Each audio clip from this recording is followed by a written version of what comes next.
Vous avez peut-être tué 30 000 personnes aujourd'hui et en avez condamné 2 millions à la déchéance la plus totale.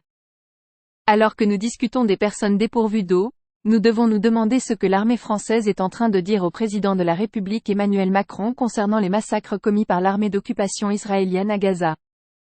Les hauts gradés de l'armée française, tels que le colonel Lefebvre, le colonel Goya, le général Yakovlev et le général Richoux, sont désormais prêts à dénoncer les crimes de haine, la barbarie aussi, je suis obligé de le dire, des Israéliens qui commettent des crimes de guerre en bombardant aveuglément des populations civiles. C'est le niveau de violence de cette campagne qui est absolument inédite, qui à mon sens d'ailleurs est complètement à la fois folle, contre-productive et pourquoi contre-productive et folle? Parce que ça sert rien militairement. Vous avez tué peut-être 10 000, 12 000 civils pour affaiblir militairement le Hamas de 10%, peut-être c'est ça contre les morts de des frappes russes, mettons par dizaines le soir, il manque un zéro quand on parle de Gaza. La Sabonne on en parle moins. Vous tuez peut-être 30 000 gens aujourd'hui, vous en avez condamné 2 millions à la déchéance la plus totale aujourd'hui, là à l'heure où nous parlons des gens qui n'ont pas d'eau. C'est pour faire quoi en dehors de la vengeance? C'est pour faire quoi? Quelle est la définition de la victoire dans la bande de Gaza? C'est une occupation complète, c'est avoir mis à plat, aplati tout le terrain comme l'Allemagne en 1945. C'est quoi la victoire? Quand est-ce qu'il décidera que le Hamas est anéanti? Comment peut-on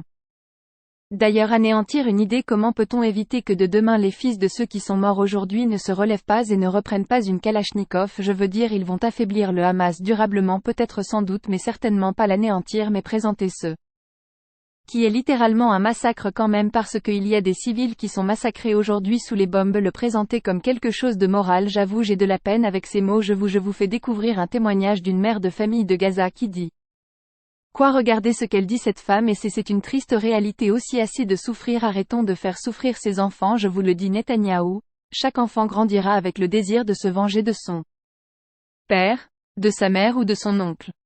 Une armée entière va se lever pour se venger d'Israël, c'est une réalité. Israël est également en train de construire les terroristes de demain. Toujours une fois, les terroristes de demain. Il y a près de 2 millions d'habitants à Gaza. Si chaque enfant prend les armes, celui qui a perdu son papa, il est dans 10 ans, il a une Kalachnikov à la main, ça ou son frère, etc. Donc il repoussera, il sera AFF, mais ça fait beaucoup y compliquer, c'est déjà beaucoup trop, c'est totalement inacceptable. Et quand vous avez montré les images de Jabalia en disant voilà etc. Moi je vois pas le camp Jabalia, moi je vois une usine à fabriquer des quantités industrielles de radicalité localement dans la région et mondialement. Si vous voulez plus de Hamas, vous ne vous y prenez pas autrement. En fait, tout ça est aussi le fruit, il faut le dire, il faut le rappeler, du vote désastreux du Conseil de sécurité de vendredi de la semaine dernière, qui, en renonçant à demander un laissez-le-feu, a laissé carte blanche finalement aux autorités israéliennes. Qu'est-ce qui retiendrait les éléments les plus radicaux de ce gouvernement dès lors que la communauté internationale a expliqué, continuez, mais essayez de ne pas faire trop de mal et surtout ne soignez pas les gens, vous allez les blesser.